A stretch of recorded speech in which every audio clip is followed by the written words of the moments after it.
So welcome to another Machine Monday. Today I want to talk to you about a practical use case of augmented reality. So imagine the scenario where a customer has bought a production line from us and they tell us they want to increase the volume.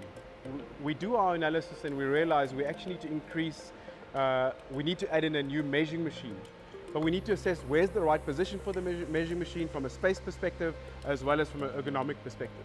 So what we do is we will send our customers to our augmented reality app, select new measuring machine, and we can spawn the new measuring machine onto the actual production line using augmented reality.